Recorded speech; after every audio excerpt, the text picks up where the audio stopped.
Michelle. Hey, Ru. Your nails look gorgeous. As usual. Now, have you always used the same person here in LA? No. You know, when I moved to each city, the bane of my existence is finding a really good doctor that can deal with my hypochondriac neuroses. And Wait a minute. Is that a joke? no. No. I'm crazy. Finding a psychiatrist? No, like a medical doctor that I I can see. call at any given Right, time I and tell see. them that I'm dying and Yeah. then see me. Yeah. And the other goal is to find a really good nail person. Right. And it takes a long time. I bet they're really, really gorgeous. Now, Yeah. I'm still recovering from having acrylics all summer. You need a recovery mode. Yeah. I told you, are you using Nailtiques? Are you putting the No, stuff? she's putting the stuff on me. Nailtiques, Yeah. No, Is that what that is? they look great. Yeah, well, they're still, they're No, still damaged. they're barely you know. compared to what mine look like. You don't even want to see what Yeah, mine look like. They're right. shredded. Yeah, they look like a horror film. Horror film. Yeah, yeah. So for me, it takes time. It took me, until I just found this one like last year from Anastasia. Singer Anastasia. Oh, okay. Is that the way you find a nail person, is through friends and referrals? How I do it is when I move to new cities, like for radio, that's the only reason I moved over the years. I would actually go up to people in the grocery store or wherever I saw them that had nice nails and go, where do you go? That's how I find. Same thing like when you see people that have tattoos and you're looking for a good tattoo artist. Always ask people who have great work where they got it done. And that's the best way with hair and nails, I find. Right. So for here, I went through. And probably weed. Probably weed if you're Yeah. into that type of stuff. I know about weed killer. Just don't know about weed. So always Right. ask people, just go up and say, where do you get your nails done? Yeah. Now, you are wearing extensions. Yes. Are they tied or glued into your They head? are taped. What? I do tape-ins. What It's does the that new mean? generation. So one half of the hair comes like this. The Yeah. other half of the hair comes like this. You put your hair in the middle, and it's like medical grade tape. And then you heat it with a straightening iron.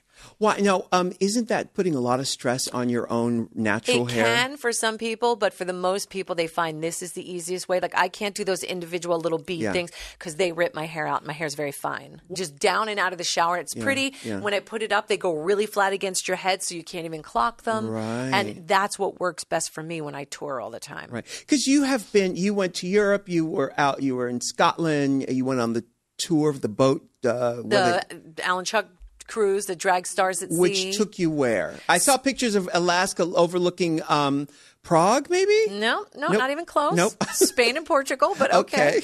Okay. Different part of the world. It's okay. Yeah, we did Spain and Portugal this time, but we had a pre-com stay in London, Paris, and Amsterdam.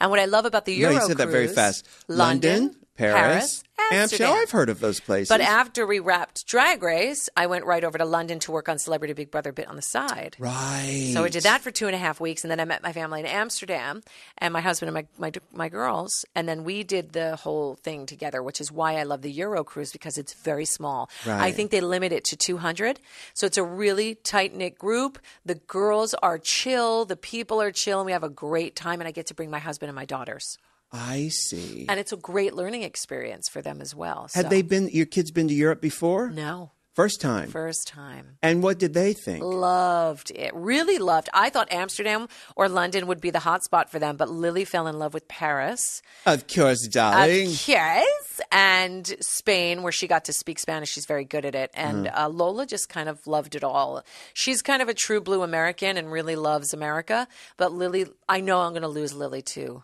the other parts of the world. 100%, probably starting in college. Wow. So it was a great experience, and what a wonderful group of people that we cruise with. All right, so ask me what I've been doing since. Well, I know you went to Hawaii. I went to Maui for just a week. Did you get the relaxation that you needed? Sort of. For me, the real relaxation would happen if I were not around other people. Right. The truth is, and you know this very well, people make me anxious. Right. And so, but we had a great time. We stayed at the Four Seasons on Maui. Was it just you and George? Mm-hmm. And then ate pancakes every morning. Oh, yes. We went parasailing, snorkeling. Yeah. You weren't scared. No. I don't have fear of that. I'm not scared of the up. I'm scared of the down. No, there's nothing to be scared of. There's sharks and fish. Oh, please, there's nothing. Yeah. They're Listen, there. I lived in the meatpacking district for many years before That's Sex a and the different kind City. of shark, Yeah. darling. I like those sharks. And we ate great food and swam every morning in the ocean. And of course, the Four Seasons is, luxury plus. It is. So, So you did that, and then after that, you started filming Skin Wars. I'm still filming it right now. But before that, Yeah. I went to New York right after. You went to see the Suzanne Barch I retrospective. certainly did. What? Yes. It's amazing. Which is going on until December 5th. I don't know when this will air, but I'm going. Yeah, it's really brilliant, and she basically curated this thing herself, and it borrows some from the Alexander McQueen exhibit. That's so brilliant, and then so I went to New York to clear out the New York apartment because Why? I'm redoing it. Okay. And which I hadn't done anything to that place since 1997. So that means I know exactly what it looks like because we recorded the album there. We recorded the first Christmas album there. Recorded Ho Ho Ho there. I know exactly what it looks like in my head. Yes, it was the exact same paint on the walls because over these years I've spent most of my time out here in Los Angeles. So redoing it, James is redoing I can't wait to see it. what you're going to do with it. It's different from the house here. The house here looks like a whorehouse.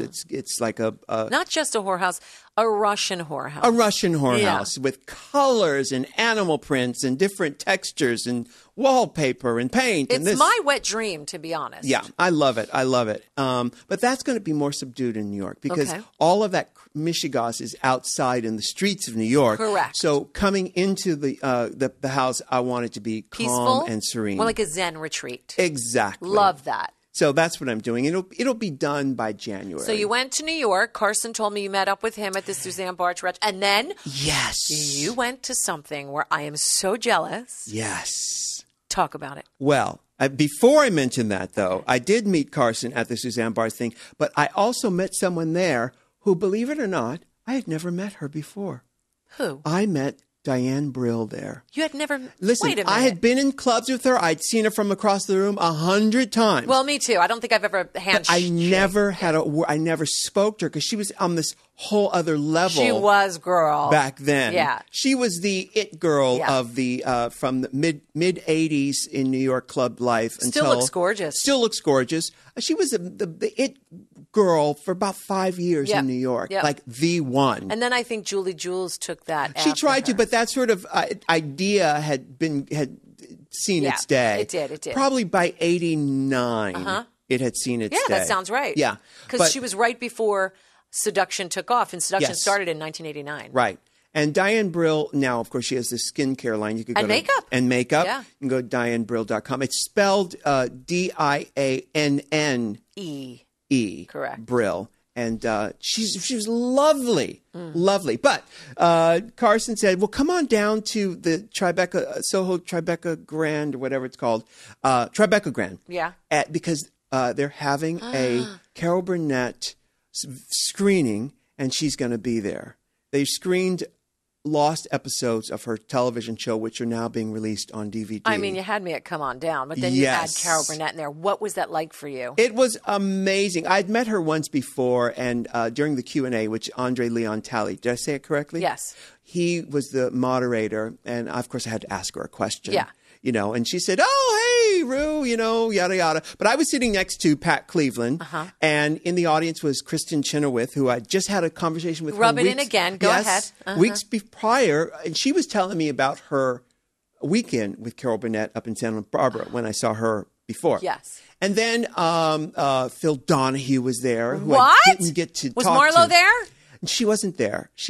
She's actually on Broadway in a play. She was rehearsing a play. I know. She must be Rizzo and Grease. Yeah, no. No, it's some play, Velma in Chicago. Exactly, yes. And then who else was there? I'm blanking now. I told you, I sat next to Pat Cleveland. Did I say that? Yeah. And It doesn't matter. Carol Burnett was there. And so and then at the after party, I ran into on the plane. I know there. what happened at the after party. You got peed on by R. Kelly. Yes, I did. Yay! And then Jodeci came. and Treatment, baby. I knew it. I know you so well. On the flight to New York, Yeah. I watched a film that I embarrassed myself watching because I cried so hard. Which one? I saw on the airplane Inside Out. Oh, okay.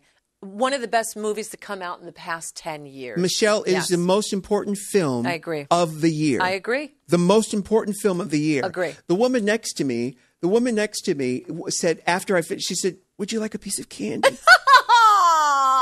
I cried this, not as much as you because you're a crier, Oh. but I had tears. Yeah. Oh. And then when we went to Hawaii, to Maui, I had to drag George there to see it. And I cried all over again. Yeah. I want to see it twice more. Such a good movie. It's so, so good. So I ran into, at the after party of Carol Burnett, Richard Kind, who is the voice of Bing Bong. Yes, he is the voice. And I got to tell him how happy, because I'd just seen the movie a couple of days before that. I got to tell him how brilliant this film was. Yeah. Richard Kind, He's been working for 100 forever. years. If you know, you probably know him from the mayor's office. What was that show? Spin City. Yeah, You would probably know God. him, but he's done everything. He's Bing Bong in the movie. But listen, we're going to take a quick break. But we're going to talk about our special guest too. But I don't want to say now because right now we're going long. It might be she's running late. It might just be us this whole show. That's all right. So let's take a break real quick, and I'll come back and tell you more. Okay. Hey, you know how I love Squarespace. Oh, don't we ever? They have just revolutionized the idea of making a website. It's just so easy. And listen, guys, when you're ready to purchase a plan, get 10% off with the offer code RU. That's Squarespace offer code RU. Now, you've seen these websites. They're beautiful. Well, what I love about it is the more we talk about it, the more people are tweeting it and they're linking us to their sites because they're super proud of them. They should be. They should be. A, B, they're super proud of them because it was super easy. Yes. It used to be so hard. So hard. But Squarespace has taken all of that worry and mishigas out of the idea of making a website. And they're so gorgeous. Go there right now. If you're looking for a website, if you want to connect with people, go to squarespace.com and don't forget to use the offer code RU. Yeah, 10% off. Do it now. Now, Michelle, I've heard you say countless times how much you love that Casper mattress. I effing love my Casper mattress, but I'm trying not to respect the sponsor. Yes, you should respect the sponsor because they are good. They have a great product. You sleep on that thing every night and you can't get enough of it. Listen, before my Casper mattress, and this is straight talk, I don't lie, I had a mattress that I paid, I think like $3,000 or $4,000. Really? No, really good. I got it in Miami. Wow. When I did a sponsorship down there, and it is by far the most expensive mattress that I owned. Yeah. This one, I've had it for a short amount of time. I don't know, 6 months, has blown it out of the water. Really? And I was so worried because that mattress was so expensive. Yeah. This mattress is not only not expensive, the best mattress I've ever slept on because it's like a combination of Tempur-Pedic meets the standard kind, whatever you call it. Yeah. It's a hybrid mattress. Wow, it's really future fashion. Yes! It's the best mattress you can get for the money, and the money is really, really reasonable. And it comes in a box delivered to your house. You just kind of open the box and it goes boink. Really? It's like, you know, those sponges when you add water, it just explodes. Yeah. That's kind of like what the mattress is. It's delivered in a friggin' box. And let me tell you, this is a premium mattress for a fraction of the price you would pay in a department store or at some of these other big retailers. 100%. You know? Just go to Casper.com/Rue and get $50 toward any mattress purchase right now by using the offer code RU. Terms and conditions may apply. That's Casper.com/Rue. Offer code RU and get started today. Hello, Michelle Visage. Hello, RuPaul. You're here. You're queer. Get used to it. Get used to it. Well, we got a very special guest on the show right now. I'm so excited to talk to Drawja. Hi, Drawja. Hi. And you've got that hair on like Madonna on the cover of True Blue album. Yes. Well, eventually I want it to be like Carmen de la Orfice, but actually going out my head like, you know, not a lace front, not a Max Malinaffy. I want it to be the real thing, like really tight, clean, French twist. But you're not gray enough. I know, but it's okay. It'll get once it's long, it'll be super gray. It's happening very rapidly. But you've got a great head of hair. There's a lot, thank God. Yeah, thank God. Thank you, Indonesia. Yeah, God. Yeah, but, seriously, I do have a good head of hair so because far. your background is Indonesian. Yes, God. Yes, God. And so you know that Indonesian star Agnez Mo. Have you heard of her? No. And her son Ho? No. She's the biggest Agnez Mo? star. No. Agnez Mo. She is the biggest pop star in Indonesia. which is a series of Why do you islands know for that? people. Because I had her on my RuPaul Drives. She was one of the first guests on RuPaul Drive. Is she a young thing? She's a young, gorgeous thing. Yeah. Yes. You don't keep up with your Indonesian roots? Not as much. I keep up with the food mostly. Really? That's how I really connect to the culture. Yeah. Where do you get... I don't pop culture there. I just can't. I don't know. I don't really know any American pop culture Amen. either. So really? Yeah. I would think you know fashion. I try. I try to know a little bit. I'm a Gemini. I got to know a little bit about everything, but I don't need to dive into it. And, I'm just no. Now, where do you go in Los Angeles for Indonesian food? My house. Oh, you cook it? Oh, yes, I cook. What do you cook? I'm a unicorn gay. I cook. I do flower arrangements. I make costumes. Did your mother teach you how to cook Indonesian food? Yeah, my family's an eating family. We're very ethnic that way. We just like to eat. And how do you stay so skinny? Bulimia, obviously. I live in West Hollywood. Yeah. I have body shame mostly. And I do Pilates once a month. Yeah, once a month-ish. Yeah. No, but you are very, very skinny. You are like model skinny. You're like sample size. No, I'm a plus size now. I'm in my 40s, so I'm you in okay your 40s? with it. Yes, I'm enjoying the full figuredness. But you're also very tall. Tall helps. Yes. It does forgive a lot of the fashion distributes sins. it evenly. It Although does. not so evenly now that I'm older. It's kind of just pushing its way to my belly. That's what happens. The legs are fine. There's a little butt showing, which is good, but there's paunch. You become a Who from Whoville. Yeah. Much easier. And there's a hair donut when I squeeze it all together. It's like Thank you for that visual there.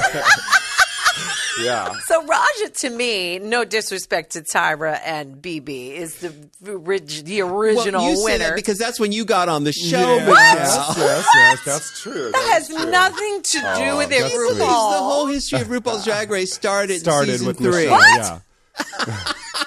Because of you. No, I mean, to be fair, obviously, I watched seasons 1 and 2. I couldn't be there, and I was bitter about it. But with that said, season 3 will always be special to me, and Drawja will always, and Manila will always be special to me. Yeah. Because it's when I came on board. And and really, to me, it was kind of the first season that started to go, and then season 4, it went, what? Yeah. You know what I mean? Yeah. It did change the game. There was a lot of different conversations that we probably didn't see in the first 2 seasons. Right. And there was a lot more different challenges. It actually worked to my favor to be on that challenge because it was the one that had so many creative things. We had to make a lot of stuff. Yes. And that is what I That is your do. forte. Yeah. Some girls can throw themselves on the ground and do a shablam, and some girls lip sync the house, which I'm okay. But mostly I make shit. You know, and that's what I do. you walk that run. No one has pummeled that runway the way you can. Nobody. Oh, well, thank you. Nobody. But I'll never forget that lobster hat that when we were making all the hats, and I was like, oh. Easy. It took like 10 seconds, but that's what I do. Where do you think that comes from? Because do you think all gay kids who have been locked in the room alone have that ability? I was the kid who locked myself in the room, and no one really had to lock me in. I liked being in the corner. In fact, the way I live now is very much that way. I like small cottagey treehouse type places. That smell of like incense, hot glue, and cannabis. Yeah. That's my house. Oh, and vanilla. There's always a little vanilla and a little bit of funk. Because it's lived in. It's lived in. And what about patchouli? No patchouli. That was done in the 90s.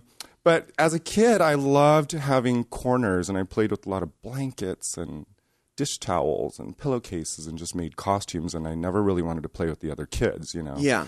And I'm still kind of like that. I like my alone time. Right. We've been on tour. What do? I just get quiet. Yeah, but that's not a bad thing because the quiet kids tend to observe the most. Yes. Oh, yeah. A lot of observing. A lot of, it was great because my parents never really forced me to play with other kids, but they encouraged it. They're like, why don't you go and play ball or go do this? Or play with and balls. I was like, well, that came later. Yeah. But. No, but parents, they want their children to not be outcast. Yes. And that was them trying to sort of help you, to encourage you, knowing that later on playing with others is actually a good thing, Yeah. But you remind me of Matthew in that way, because Matthew, who's highly creative, is also that kid too, would lock away and do that kind of thing. It's always the super gifted ones that are like that the parents fear. I know I go through it with my 15-year-old right now. The parents fear that there's something really wrong, but really the uber creative cannot relate to the masses. Right. And it's true. But you were talking about going on tour, and just being on tour for a little while with Drawja, she graced us with her presence on our last Battle of the Seasons tour. So fun. Watching Drawja, you watch and you're like, this bitch is having the worst time ever.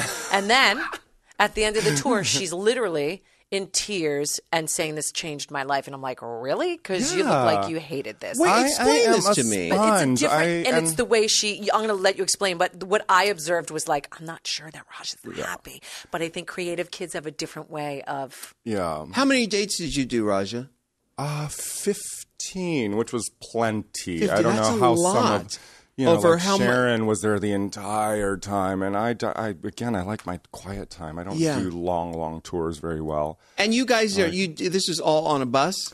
On a bus. And what cities did you guys, like you went from? Cold ones. Yeah. All we cold did like ones. Minneapolis and Cleveland and all that madness. But it was fun to have Drawja, because Raja's a different energy on that. And I got to spend more time with Drawja, and the girls got to spend more time with Drawja. But being the mother that I am, I observe on how each of these kids plays well with others and what they do in their own time. And you could be in your 40s, but I'm still looking at you like as one of the kids and watching you. And Raj is way different than everybody else. I think there's a part of me who's still that kid, who's sort of intimidated by loud things and personalities. And sometimes, I get intimidated, just sitting here with the two of you, I'm like, I hope I have enough to talk about because these two people are really interesting.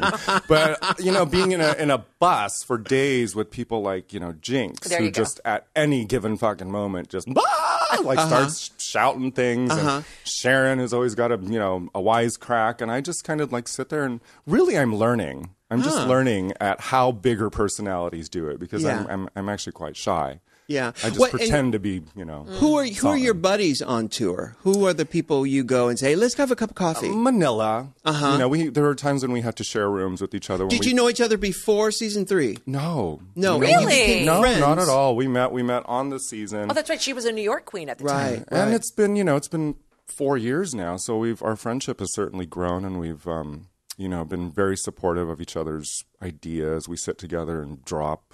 They were inseparable. A lot. Yeah, we do spend a lot of time. Yeah. Did you have fun? I just want to be around people that I can just poop around and just be cool. Sure. Yeah. Why not? Is that asking too much? I can probably poop in front of Manila. Yeah. Good. I love it. Yeah, I love probably. it. And you had, but Rue asked if you had a good time, and I know she Oh, had yes. a good time. Yes. I had a wonderful Would you time. do it again?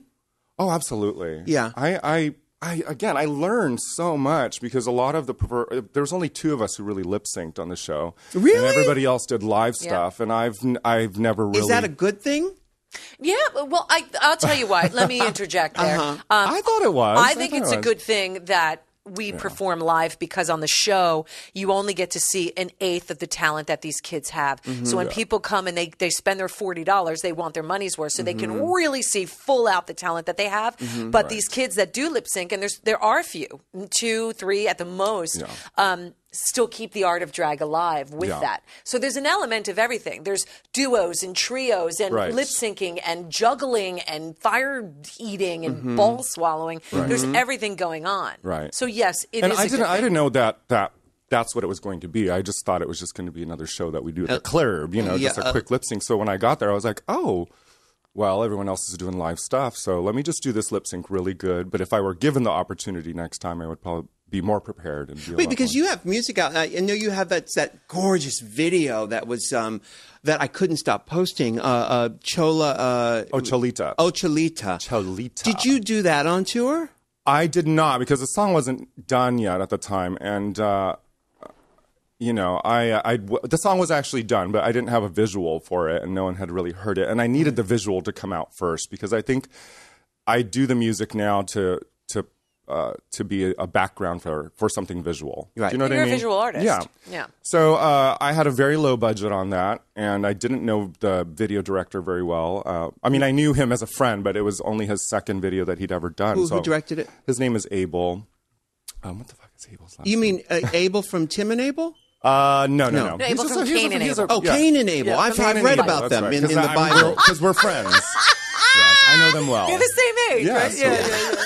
And so I didn't know what to expect with his capabilities. So I was like, well, I can either just rely on him to do it, or I can just bring a whole bunch of costumes and visuals, so that even if the quality of it wasn't bad, you could not deny how good the look was. So you needn't have worried. It was fun because it is gorgeous. It's fun. It's good. I like to collaborate with people. I don't really have a budget the same way that a lot of the girls do. You know what? It's not even about budget. It's creativity, and I think that all the hard yards that you put in the corner at Mom and Daddy's house, that's where it pays off, and that's what we saw on season 3 of Drag Race. Yes. So you were on tour. What songs did you lip sync? I did a Jasmine Sullivan song, who I'm a huge fan of. Really? Whenever I ran into you a few years ago, you'd always ask me what was on my iPod. You're like, Roger, what's on your iPod? Yes. Well, my iPod's been Jasmine Sullivan for a while. I love that girl. And because I know of her, I know of one of her songs, which is Isn't it Bust Your Windows? No, isn't that her? Yeah, that's a great song too. It's called that song. Good song. I know this song from the Kitty Black New Orleans Bounce song, where they sample her in the middle. It's a Nas song. It's a Nas song. Getting closer. That she sings. Jasmine with a Z. On. Yeah, that she sings.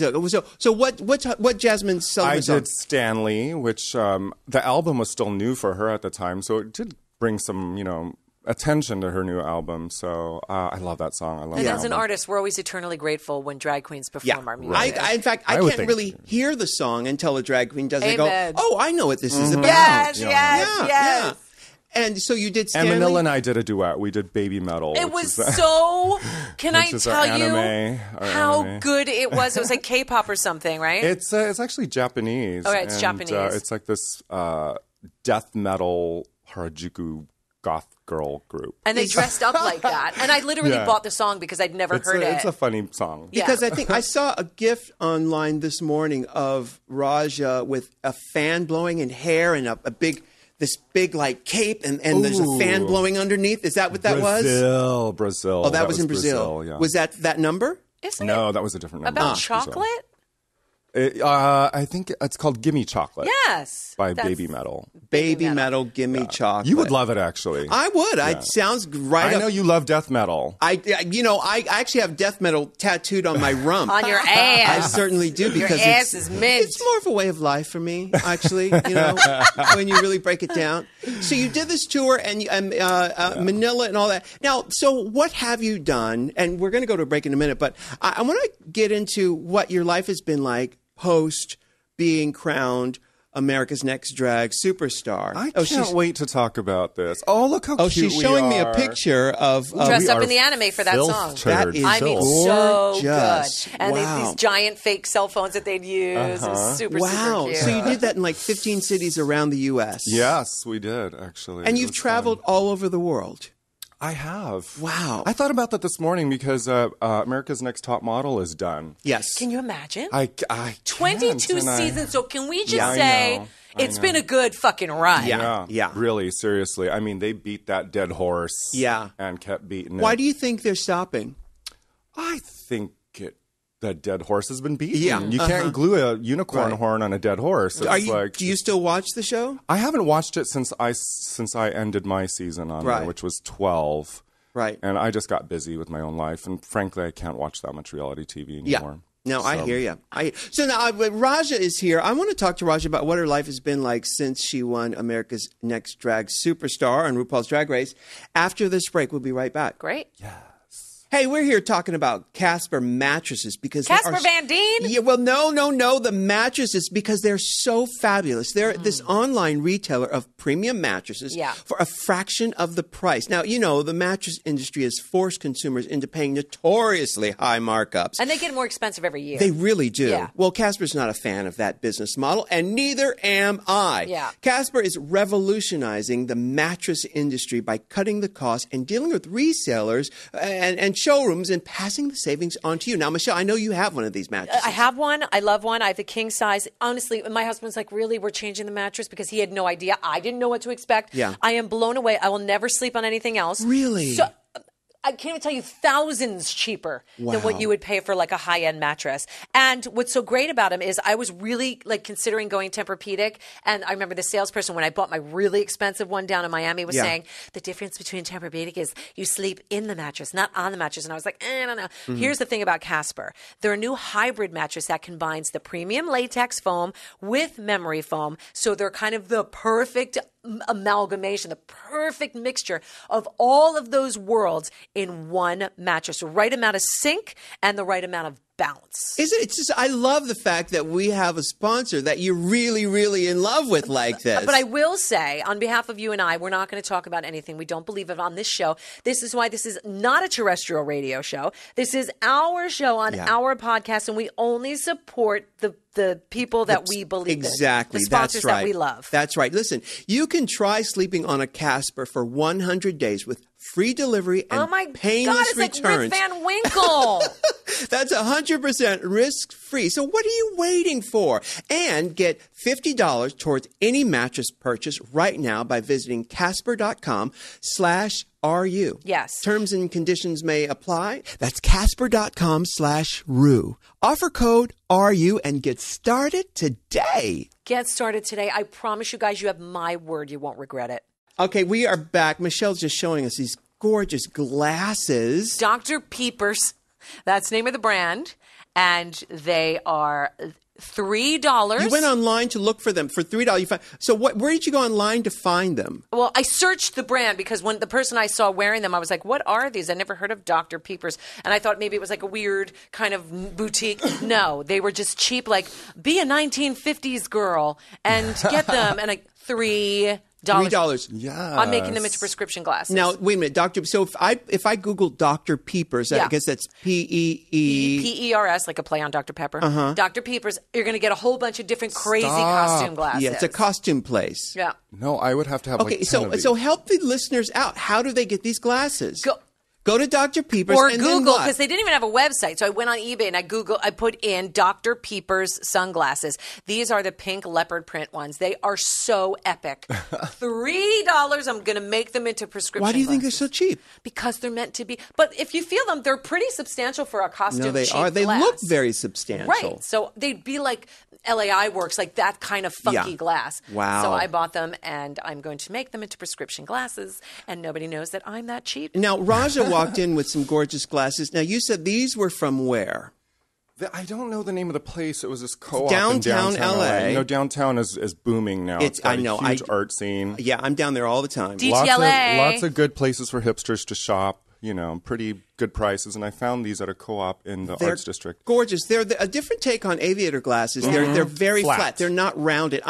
Trust me, I'm probably going to go down there today and get those. And they're really mirror-y. Yeah, even on the inside. The great thing is I've worn these to Runyon Canyon, and when you wear it and you stand in the sun a certain way, you can actually see the people behind you. Yes. And that is so sneaky. That is so... you're a stunt queen. I love it. And Runyon Canyon has got a lot of cuties when I'm there, and I like to see it from behind. Well, see, that's why I wouldn't go to Runyon Canyon, because so many people there. Yeah. Now, here in Los Angeles, that's the entry level for hiking. Right. Do you go to any other hikes here in Los Angeles? I don't. It's because it's so close to me. I actually walk from my apartment, which is nearby, and I walk from here all the way to Runyon Canyon. Wait a minute. You live in West Hollywood? Yes.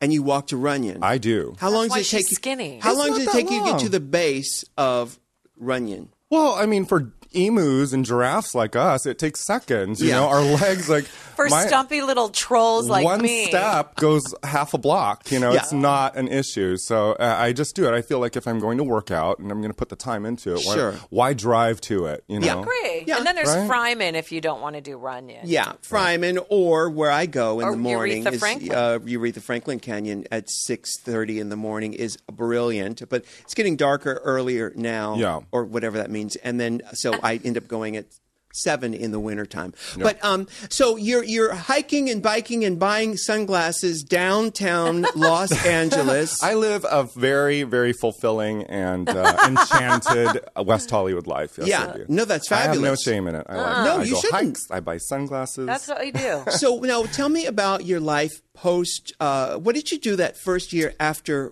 becoming America's Next Drag Superstar? Did you tour? What did you do? I toured and I partied and acted acted very irresponsibly for a few good months. Good on you. I lived like a rock star. I acted like one, and I had a blast. You are I met one, so baby. many people.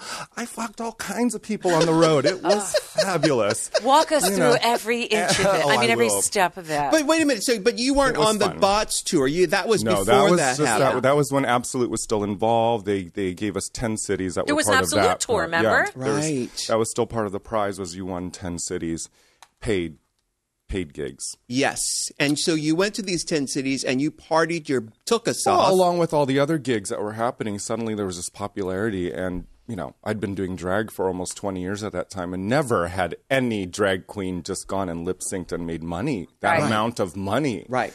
So it was fun. I had a blast. I recommend it to everyone who gets to be part of this process. Please, if you win, enjoy it. I mean, just enjoy the process anyway. But I did learn a lot, and I learned that as time went by, you had to work a lot harder and you're on your own. And the first thing people ask me is, are you friends with RuPaul? And does he help you along the way after you win? I'm like, no, bitch, she left us. She's like, I gave you the prize. Now go do it. And that's how it is, And we have to work hard and we have to really figure out who it is and what it is we do as artists. And that's, I think now 4 years later is where the fork comes in for me. Well, this is what people don't understand is that once you, quote unquote, make it, then you actually have to work for it. The work, it's harder. It's, it's easier, this is the wrong term to use, but it's almost easier achieving that first breakthrough than it is maintaining it. No, 100%. Yeah. So that's People why when you understand look at people with a career 30 years long, it's not that they're not as famous as they used to be when they first broke into the business. It's the fact that they're still here. Yes. I have been obsessed with documentaries since I got rid of cable television, and I watched them like crazy. I watched Elaine Stritch, the Phyllis Diller one. It gives me chills. Like my fucking legs have chills. It's amazing to see these people do what they do authentically. I mean, there's nothing. I mean, it's completely them, and just watching them do it is miraculous to me. Yeah. I'm like, how do you last that long? Yeah. How do you continue to do it? It's passion. It's love. Yes, it's love for what you with do. a touch of insanity. And With a touch of exactly. insanity. And stick with itness. And there's so many elements to that you can't even prepare anyone for it. You have to go through it. Right. For years before RuPaul's Drag Race, I was on the road for many years, and I was the only bitch on the stroll back then. Soon to be back on the road again. Yeah, exactly. Really? Well, Yes, eventually. if Michelle has her way. Yeah, I want to do it. I just haven't been able to do it. But it's very hard. Is it an audio animatronic of you? No, the one it's not that going we to normally be see on the Michelle show? and the holograms. Okay. No, Ru will be there. Is it? I will be it's there. a wax figure with casters underneath it. Well, and That's just what push she is it in out. real life. Exactly. I would And you love just tug to do on it. strings and the arms move up and down. Yeah. And that's it. I would Supermodel. love. And then they can project your face onto this like flat face, Yes. the way at the Gautier exhibit. Yes. That's what they should do. Oh, I Yeah. love that idea. That's perfect. Then I could be in Palm Springs, Yes. Doing trivia. Yeah, exactly. Yeah. But no, I know it's hard. I know it's very hard. So how much of your life is drag today? Do you make your rent money from doing drag? Because I know you're a brilliant makeup artist. Yes. What percentage of your life is your drag career, and what percentage is as a professional makeup artist? At this point in my life, I am 95% drag. Really? I mean, as far as making money. Yeah. And then about 5% makeup. She You're did the cover kidding. of your book, The Diva The Diva Rules. Rules. Of Oh course. yeah, you know what? It's building again because I've been focusing so much on drag. Never in my life did I think I was going to have an opportunity like this, and I've learned. Yeah. I suggest it to everyone. You have to learn. Yeah. Just don't be blind to what is happening in front of you, and to get this sudden popularity is a really interesting process because as the years keep going and the seasons keep adding, you have to find your spot in there and your relevance, and that part is tough for someone who's very quiet and kind of unsure I don't know about of that myself though, because you know the feeling. You had such a huge impact and worldwide on just your sense of style and your aesthetic that I would think that wouldn't be as difficult for you. We've had 100 girls go through the RuPaul's Drag Race. So 100. if you have somebody to blame, my God. you blame that one right there. I just want to find my quality within this quantity. You know, I want to find my place, but not compromising. I don't really care if I'm popular as much as I care that I get to express myself and experiment more and more and challenge myself and be nervous again and get that adrenaline back into doing drag because sometimes you do hit a wall and Sorry, I do want to say though on that note, that's what makes you special, I think, because when I've done shows with all of them, they're all over the place all the time. You can see them, Bianca and Jinx and Sharon, any given day at any given club. Yeah. But Raj is more like an anomaly. She's like a special little gem on the crown. Seriously, and people I talk to through the journeys and through traveling, I hear them, and Raja holds this very special place for all of them. So when they do get to see you, it's even that more special. So I think that you are holding your place. You are staying true to who you are, and you're very special.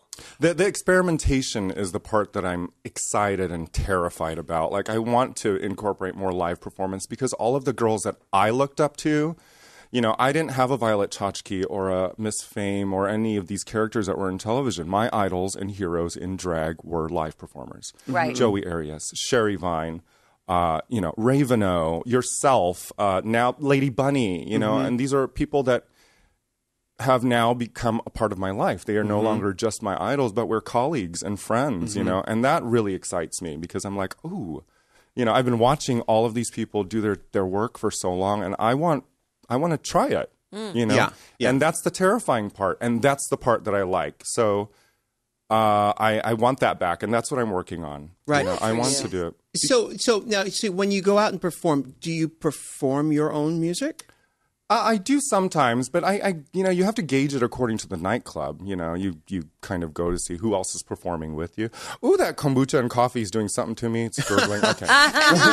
Do you have the web series with Raven called Toot It and Boot It, Toot It or Boot It? RuPaul's Drag Race Fashion Photo Review. I love watching it. Thank God for World of Wonder because those people pull me out of bed and put a wig on me and make me talk and do things and and a fascinator, plenty, and a red lip. But you know, they have a lot of faith in me, and they let me do activities and keep myself out there for people to see. You know, and you know, it's not paid or highly paid or paid at all. But you know, there's an editor, there's a green screen, there's a few cameras, there's some even lighting, there's some reflectors, there's a dressing room for me to go to, and they do it all. And people around the world are asking me to toot and boot their looks everywhere. See? So it's great. It's wonderful. No, that's the thing. The platform of the show is just that. It's a place for so many talented girls to launch their careers and to launch their aesthetic, their platform, what they're about, and so that people can find them. And I think the web series are really important. Yes. Because it's a place for the people who love you to find you, and the people who don't know anything about you to understand, you know, your patter and how that works. And that's what show business is. You know, talk about those hard yards. I talk about them all the time. You know, Michelle and I have been in this business for a long time. You know, and you've put in the hard yards.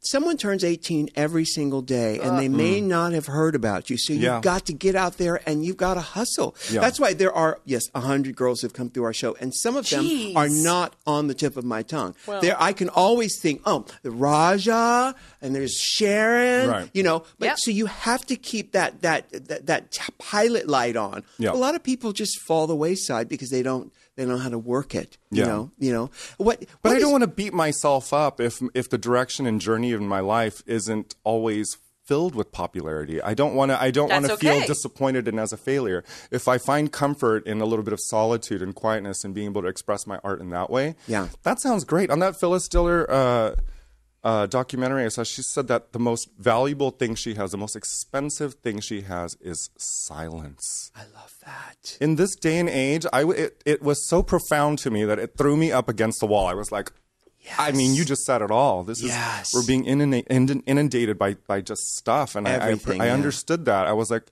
she's like almost 100 years old, and we went. Do you remember when I just went through this Phyllis Diller obsession? We talked about it. Wasn't even long ago, maybe 5 or 6 months ago, that I went through this really deep Phyllis Diller obsession. Oh my God! I think it was in the wake of kind of everything that happened with Joan, and I started going back and Phyllis Diller, even though she told the same joke over and over and over, nobody delivered. That bitch, it was so funny and so before her time. Yes, so before her time. That documentary is amazing. As is the Elaine What's Stritch. it called? The Phyllis Diller one? I don't even know what it's called. If you just Google Phyllis Diller documentary, I'll do that right now. And it was done when she was 95, because she died in 95, right? She died at 95. And it was before she died. So it's yes, it was before she died. It was before she died. But I mean... Because I don't know how that would have happened if they talked to her. Some documentaries are made after people are... True. But, we had her on the... She died in 2012, people. And the documentary is called... is called Good Night, We Love You. Good Night, We Love You. Yeah. And you're watching these on YouTube. I'm addicted to them. I mean, I can't even eat a GM. I can't look at bread or cornflakes or Ritz crackers the same way. I can't eat a GMO. Like, I have stopped eating meat, sort of, mostly. Yay! Oh, because taking it out because of documentaries. Like, I love it. I'm learning so much. Educated and fed up, and So you're living a healthy lifestyle because these documentaries have taught you no GMOs, none of that, yada yada. I've always But you been smoke cigarettes. I do, but I smoke American Spirits. No, it's that's not not organic. an excuse. I know it's horrible. Uh-huh. But the thing. I mean, this is a whole other conversation. I just think so many of my heroes smoked. Yeah. No, oh my God, that is the worst justification I've ever heard. So many of your heroes died from lung cancer. I know. Too. Well, I mean, I think of like Diana Vreeland every time I light up a cigarette. Oh, that's who I want to be, or Coco Chanel, or something. Yeah. Well, you mentioned stepping away from the canvas, and I have done that. When I met you, I think before this, but when I was around at Peanuts and all that, that was a period when I was in a semi-retirement. I'd stepped away from the canvas. I will never forget that. I will never forget that. It was a great time, and I used to come and see you perform at Peanuts. Yeah. Which was very controversial for people to know that we knew each other. But I always say, I'm like, Rue and I knew each other, but it wasn't like I was calling her asking for money or crying about boys. How could you not? I know all the queens. Of course you do. It's a very knows small all circle. The queens, especially at that time in LA, because it wasn't as booming of a drag scene. Right. It was only a few of us, and I worked at Peanuts, which was the trans bar. Right. Was it a trans bar? It was a trans bar. Huh. I went with you, Rue. Yeah. You brought me there. Yeah, it was fabulous. I was the only boy who wasn't transitioning. You didn't have titties? Did not have the titties, but I performed there, and you would always watch us from the DJ booth and clap real loud and scream shit, and then leave when the show was done. No, I get out of there. That's real. Yeah, and then she'd leave. I want to talk about that. I want to talk about that scene in the LA scene and everything. After this break, we'll be right back with Drawja. Yes. I'm just so in love with Squarespace. I love anyone who takes an idea that seems complicated and simplifies it to that degree. They create a platform for people to make their own websites. But baby, it didn't seem complicated. It was complicated before Squarespace. Yes, it really was. They really took the thought process out of it. And what they did was when you go into like a paint shop, yes, and all you see in front of you are different colors, yes, and all you have to do is point. Uh-huh. And that's what Squarespace is. That's exactly what it is. And so many people have been so satisfied with the websites that they've made themselves through Squarespace. Now, Squarespace has made it so easy. It's never been easier. No. Let me tell you, when you're ready to purchase a plan, you can get 10% off with the offer code RU if you go to squarespace.com. So many people have sent us letters and shown us their websites. In fact, you've got a letter right there. I do. We get some great emails. Please keep sending them at RuPaul Podcast. Remember, there's no S on the end. That's for shit. RuPaul Podcast at gmail.com. Send us all that stuff about your Squarespace websites. This one's from Abby Fox. She says, love the show. Been a listener since the first episode. And we have to stop right there and say thank you, Abby, because without you kids, we couldn't continue this crap that we call a podcast. So thank you for that. Thank you. Abby said she wanted to share how great her experience with Squarespace has been. She's an audiologist. I'm sorry, what? Audiologist? That's a joke. It's a hearing doctor. If you knew what it was, it would have been funnier. But anyway, she's an audiologist and a writer. She launched ProjectAudacious.com. ProjectAudacious.com, a digital magazine featuring artists and other creatives with hearing loss. What a great idea. What? In collaboration with my girl, Parissa Visage of Web Couture. The result is the most gorgeous website. It's exquisite. She said she's getting compliments from respected colleagues, friends, and even strangers about how beautiful the website for Project Audacious turned out. She says it's easy for me to upload her writing and photos. Project Audacious loves Squarespace and loves Ru and Michelle. So go to Project Audacious, or is it It's audacious, isn't it? Yeah, that's right. You know, when you look at it in letters, you've always said audacious. I'm like, is it audacious? No, it's audacious. Yeah.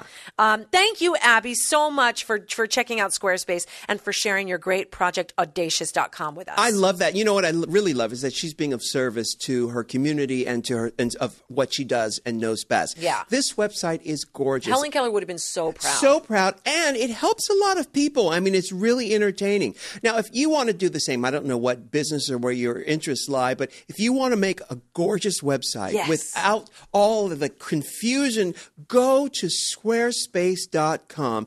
And if you love what you see, you can get a free trial with no credit card required just by going to squarespace.com. And if you use that offer code RU, you'll get 10% off. What is that, Michelle? Well, we are back with Drawja. What is that you're looking at? It's just a mirror, but these boys in Scotland, his name's Barry Scotland, he made a necklace for me. Now, you've heard me talk about Tunnock's tea cakes. Yes. It's my favorite thing in the world, and it's a Scottish little treat that I can't eat anymore because it's not gluten-free or vegan. Right. But I love him so much that he made me, it's a necklace, but it's got a mirror on the back. So I took it off the necklace, and I use it as a mirror, and it says, Michelle Visage, no tea cake, no shade. Now, Michelle just came back from Europe. I can only imagine how many tchotchkes you have from your travels. I love them all so much. I love fan art, which I call fart. It's my favorite thing in the world. Honestly, I cherish all of them. My wonderful. house. I know you have a whole exhibit, Ru. Yeah. But it's my favorite thing. The thought that somebody takes time out of their day to sit there and create not only something for you, but something of you and your likeness is mind-blowing. I've seen some real doozies of you, too. Amen. And they're my favorites. And those are your favorites. The doozies are my favorites. Yeah. I love them because one day we're not going to be here. And they'll be like sort of little artifacts that people did and, you know, that you actually existed. Somebody took time to draw your picture. That's what I mean. Paint or create a sculpture or whatever it is. Or put your face on their tattoo. Or tattoos, which is mind-boggling to me. I have a few people who have tattoos. Of me. Or I've seen some great ones of Ru over the years. Yeah. Great ones of Ru. What picture do they normally use of you, the famous picture? Are they famous pictures of you? One that Peter Palladino did of me a few years ago that a friend of mine, Henry, who's a makeup artist, did of me. And it's the one where I'm kind of like hands on the hips looking forward. And then there's that one that someone did. And then there's an illustration that I did of myself that I posted on Instagram that someone took and did a tattoo of. A lot of I love Drawja, like just me writing things or little Drawja signatures. Don't you have another web series where you just sit and write? You sit and sketch? We were doing that for a while. What's it called? Drawja. Drawja. Blake came up with that. You know, Drawja. And it's still on the interweb. We've taken a break. You've taken a break from it, but it's if you want to find it, you can still see it on. It's still Raj, there. how many episodes did you do? We did a few. I want to say over 10 for sure. That's a lot. And then you had a kind of makeup thing going on. We're doing that now, which actually comes out today. You have a makeup Throwback web Thursday. series called what? It's called Throwback Thursday, produced by World of Wonder, Yeah. and it's on Refinery 29. Right. What does that mean? That's another web thingy. Yeah. Production company thingy. I think they do it in conjunction. What's the gist of this? It's a makeup tutorial show? Tutorial kind of makeover. We take girls who are sort of well-known. You know, we had Olivia Culpo, who was 2012's Miss Universe.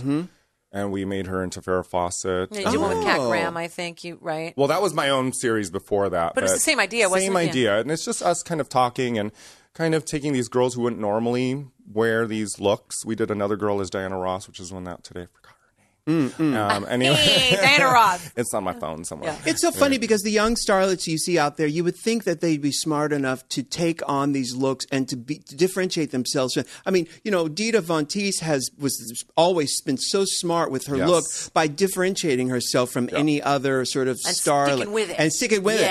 But, there are so many looks that people can do that can, and they can take a cue from the whole drag race. It's called Throwback Thursdays, so it's meant to take ideas from the past, like Farrah Fawcett and Diana Ross. You talking about Amber Stevens? Amber Stevens, thank you very much. And you know what I think when you guys are talking gorgeous. about that? I think the thing is with these kids and these young starlets is their management and their people, their lack of creativity is the one that says, you got to fit in. You can't do this to make yourself stand out so much that casting people will only see you being that one thing. I think that has to do with bad direction. I think so too. I think that's why Erykah Badu is so has lasted so long because for me I'm not like a fan or her music. I like it, whatever. But you just love her. Her, the essence of her sense of humor, her sense of playfulness, and those looks, and she's gorgeous. Yeah.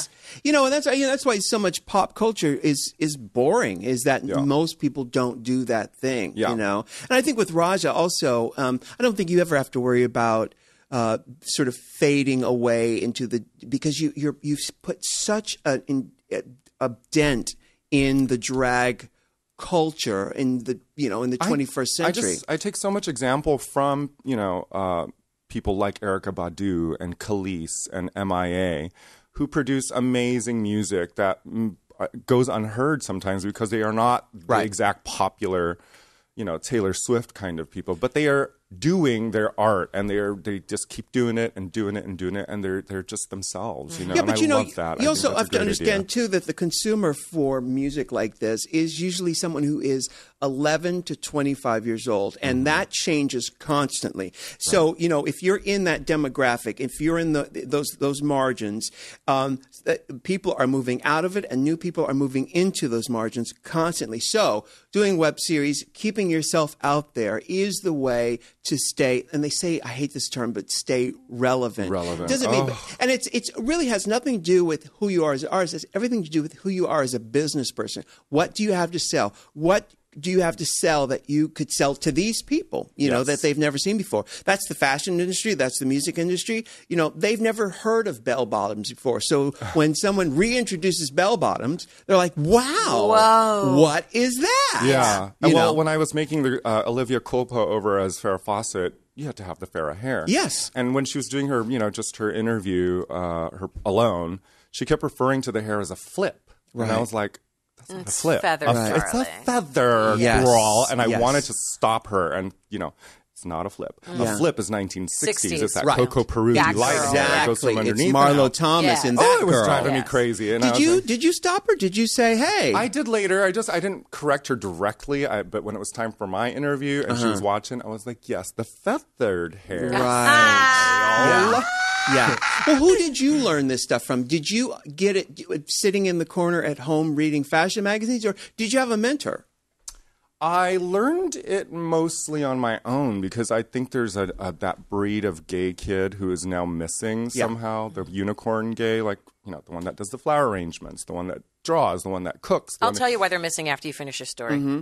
And what was my point about that? The point is that that gay is missing from culture. Yes. Right. And wait, I just lost my train of thought. Well, we were talking. How about... did you learn that stuff? Yeah. How did I learn it? Yes, that's where we're at. How did I learn it? I learned it on my own because I was curious and I wanted to know. So even before tutorials, I just sort of experimented on my own and figured it out.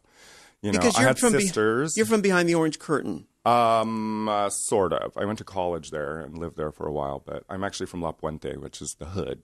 Where is La? I've seen it on when the weather when they're doing the weather on the map in local weather. Yeah. I see it, but I don't think I've ever been there. It's that way. It's by Whittier and yes, it's by Whittier. Montebello. It's before you get to Whittier and Pomona. It's between the 10 and 60 freeway. Oh yeah, I know what that is. And it was a rough area for a bit. I don't think it is so much anymore. I think it's changed over time, but.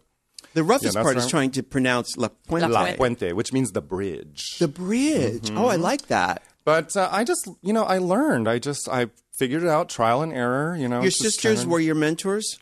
Not beauty mentors. No, my family is, as far as like the beauty department, they're very conservative. You know, right. So. No liquid eyeliner for your sisters. Oh no, that's just a learn crime. it. You know, and I had a lot of friends, especially in high school. I learned how to do eyeliner, liquid liner, to use it for everything: brush, lips, eyebrows. Sure. You know, across the eyelid with liquid liner from a Chola friend of mine named Eva, who is 14 years old on house arrest. Love telling That's story. hot. Yes. And that's how you got the Cholita makeup? That's how you perfected that? Absolutely. I think that's where I learned it, you know. But I just trial and error, just talking That's what to it is. And a lot of friends kids, my number one question is, teach me, can you do a tutorial on how you do your eyeliner? I've been doing it like that since I'm 14 years old or 13.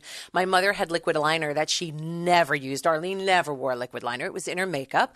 Going through her closet, her bag one day, I found it, started practicing on my own, taking it off before she saw me. And then one day it came out, she was like, oh my God, your eyes look amazing. Wow. Just to back up that point, if you don't try and try and try, you'll never learn. Yeah. Go into the bathroom every day after school and try the liquid liner. I did that so much. I remember I had you remember those clown kits, those makeup Yes! kits that they sell? It had a white and a black and the primary colors, which is red, green, and yellow. Yeah. Yes. And I remember I saved one. I had one for about 2 years that I just kept, and I would sneak into the bathroom, and I taught myself how to do that. I love the way the 60s Twiggy makeup looked, and I just took that clown makeup and just started playing. With your fingers. It's with fingers. But they didn't use brushes back then. They had those with little the back of my sponge toothbrush, applicators, whatever. right? Yeah. But how did you get your skin tone? Did you have a foundation? You just... I was 12. Yeah. You know, I wasn't thinking about skin tone. I didn't know. I was just playing. It was playtime. I would take anything that I had to make makeup or an outfit, trash bags, saran wrap, anything. I still do that now, you know. So you grew up in La Puente, the bridge in California, and I know that you came from a very conservative family.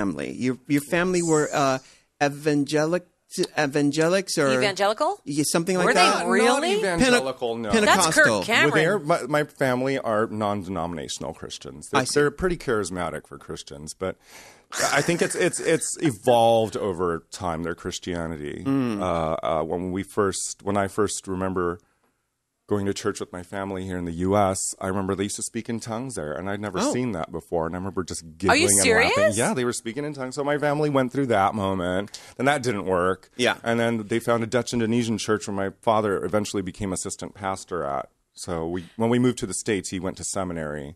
But you were born in Indonesia. I was born in the States, and at age 3, my father decided to move the entire family, which was my mom, my sister, myself, and him, to Indonesia. Age 3. And when did you come out, and what was that like, having a religious family? Well, my father was also Muslim for 50 years of his life. Wait a minute. There's a lot going on there. My mom and dad have a 25-year age difference, so he. Gotcha. Right. So your dad had a whole life before he had you a met your whole wife. life. He was at age 50, which is right before the time we came back to the U.S. He had converted to Christianity, which was very controversial because my father is the youngest of a very, very famous Islamic family of scholars and teachers and leaders in Indonesia. So when he converted to Christianity, it became very dangerous for our family to be there. So we came here basically on an exile, like a religious exile, and we packed up our shit, threw some stuff away. My dad, He converted for your mom? I think it was his own spiritual conviction. I think my mom had a lot of help with it. I think he found a lot more freedom in Christianity. Christians have an idea of having a very personal and close relationship with God, and I think that really spoke to him to be able to be that close, Right. It isn't my path. Right. I respect my family. My parents are absolute leaders. They're teachers. They are artists too. My mom and dad both had very creative stuff. My dad was a charmer. He was very charismatic. He's a Gemini. His birthday was 7 days before mine. And I learned a lot. The religious part really wasn't so bad for me, I don't think. There were moments that were bad, but I think it was really more the people in the church more than it was my family. Right. So you guys packed up. We came to America, right.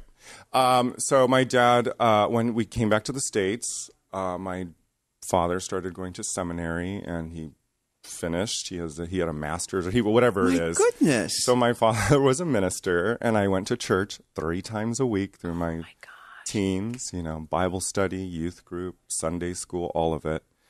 And there I was with bright orange bangs. How did you handle that? Because I know that your father did watch you on Drag Race. Yes. I never, like, coming out day happened recently, and a lot of people were, talking about coming out, and I never really actually had a coming out. I never had a moment where I sat down with my family and said, Mom and Dad, I'm gay. Right. It happened actually by accident. They found out because one of my best friends who I used to dress up with and go to the arena here in West Hollywood, sneak out of my parents' house. And then when I went to college, we'd continue to go out. We were club kids. He was on the Jerry Springer show.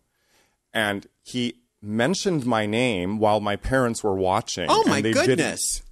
Your parents your religious parents happened to be watching Jerry Springer. My parents were, very cool. It was television. Yeah. So they were watching it. Yeah. I think they found it entertaining, and they were watching their Jerry Springer show. It was my first year in college. And I remember coming home, and they had videotaped it, I think. And I came home, and they sat me down with my sisters in the den, and we watched this episode, and there was my best friend in his Club Kid gear, saying my name, saying that he went to Cal State Fullerton, which is a school that I went to. And it was all this confusing craziness. My parents questioned me about my sexuality, and at that time I said I was bisexual. Right. That's always because I was afraid. But then I just continued to live my life. I was like, well, they kind of figured it out. I don't think I have to say anymore. I'm just going to keep going to the club, and then we'll figure it out later. Somebody dropped a dime because let's just break that down for a minute. Yeah. Because I know my parents, your parents. We had VCRs and stuff, but never in a million years would my mother tape an episode of Jerry Springer. Yeah, because they had seen it and then waited for Raja to come home. And then played it back. And said, oh, look. I think that seems is like how an intervention. It's been so long. It was sort of an intervention. And I think it was maybe one of my other family members or somebody who was from the church who knew Ivan, who knew my best friend. Right. And immediately started taping. That's exactly what happened. Yes. It was a little bit of a so when I got home, the tape was ready for me. And I remember coming, it was, my first year in college. I was probably 17 or 18, and I came home for the weekend, and they sat me down, and we had something to talk about. Press play. Roll the clip. And I just sat there, and I remember sitting on the staircase, and just with my head sort of, and my hands on the railing on the stairs, and I remember my face pressed up against it, looking at the TV with my hands, like I was in jail. Like I was this caged, caught animal. Yeah. And but after that, I never really talked about it anymore because I was like, well, you kind of figured it out. So I want to do my thing. So I'm not going to have to I don't want to tell you everything. Yeah. I just don't want to be judged. And your friend was on Springer for Club Kid, sort of like Geraldo used to do? Yes, it was teenage club kids, in fact. So, and Bobby Trendy was on that episode too. We should look this up on YouTube. How funny is that? My name was mentioned. My parents were, brought to the light. They figured it out. They were like, "Oh shit," Was Sutan mentioned or Raja? Sutan. Sutan. So I don't even think my name was Raja yet at the time. Okay. So it was that long ago, and so. Yeah, that's kind of how they found out that I was dabbling in drag, and I just kept going. I was already out of the house at that point, so I was like, you know what? I'm just going to keep. Do? Yeah, I don't have to. I don't have to answer to you guys anymore. I'm just going to keep going. But were they paying for college? No. I'm a minority, so I got that good grant, and Did you finish? No, it was terrible. It was the most boring, awful time of my life. What were you studying? I was an art student. Yeah. Yeah, and it was very boring. How long did you last? 2 years. 2 years. And then I started doing makeup. I started working for Mac, and then that's how makeup became. That's where I first met you, at the Mac counter. Is it? That's probably, right. You used to work over at Robertson. And I probably dropped to my knees when you walked in, maybe. Yeah, but it's all coming back to me now. That's where I first saw you. So, yeah. Yeah, and then I saw you at Peanuts. Yeah. That's what it was. Yeah, how definitely. Funny is that? It's just all coming back. Yeah. Thank you, Jim Steinman. Yeah. And then fast forward to Drag Race, and that is where your father saw you on Drag Race. Right. Had he seen you in drag before Drag Race? No, never. Nope. And I always knew that I wanted to be famous doing it or be on TV. I think, I came out or started doing drag at the time when you became so huge. Mm-hmm. And so I had you as a template, and I was like, ooh, if she can do that, then I want a version of it. Mm-hmm. I know it probably isn't going to be as big, but I want some of that. And I knew that. But I always felt like I don't think I could ever do this because my parents would see it and their friends would see it if I was on television for any reason. I was actually on the Jenny Jones show twice. Oh my God, remember that? Jenny Jones! Yeah. Jenny Jones. In drag. And I was so afraid that my parents were going to see that, but I just kept doing my life anyway. And I always thought that I would have to wait till my father was gone before I was going to find any type of freedom or success in it. Yeah. And Drag Race happened. My parents watched it. Oh. And the year after that, my father passed away. Wow. I know that was very difficult for you. It was so moving for me because I remember sitting with him at his deathbed and him and I having a very limited conversation because he couldn't really speak. He had a stroke and, he had all this medication, but he, found enough energy to utter I'm about to cry. But, he told me that he was proud of me and he called me a soldier. He was like, you're so strong and you're such a warrior. But it's all true, baby. It felt so good. It felt so good. Wow. And I think that was the most important moment for me. I think to have my father acknowledge it and be very impressed by it. I think for a lot of gay kids, they just wait and just want that and moment. I kicked ass. And I knew that if I was going to be on TV and my family were going to watch it, I couldn't be a jerk. I'll do that kick after. ass, baby. I'll do it after when no one's looking. I mean, some of those gifts still live today, and I'm so proud of you, Raj. I can't wait to see what's next, and I love the music. I love all of it. The books, to this, do it all. Do it all, because the kids they need you as their mentor. I needed this. I needed to have big sister angel time to scold me a bit. I'm glad. Nicely. I'm glad. Michelle might have scolded me a little bit louder. Well, you can find Drawja on Twitter and where else? Instagram, on Facebook, you'll find me. And what's the name that you use on those? Is it? I use my own name a lot. I use Sutan because, I'm How do you spell it for the kids who want to find you? Like Satan with a U. S-U-T-A-N. Rhymes with crouton. S-U-T-A-N-A-M-R-U-L-L. My real name. So that's on Twitter, that's on Instagram, that's on Tumblr and all that stuff. On Facebook, I'm Drawja Gemini, but okay. All right. Well, thank you so much for joining us on the podcast. I had such a good time. I was very nervous. Why? Your Just 'cause family. I was like, oh my God, I don't think I'm prepared to share much. But I get it. But I guess you too. This is what you do. You pull it out of people a little bit. You don't have to think about nothing with us. Thank you. Thanks for making it out so like comfortable. Astroglide. That's right. Oh my God. Yeah. All right. Comes out like kombucha, honey. Until next time, Michelle. Yes, baby. Bye. Bye. Can I get an amen? Can I get an amen? If you can't love yourself, how in the hell you gonna love somebody else? Can I get an amen? And don't forget to subscribe on iTunes. If you can't love yourself, how in the hell you gonna love somebody else? Amen.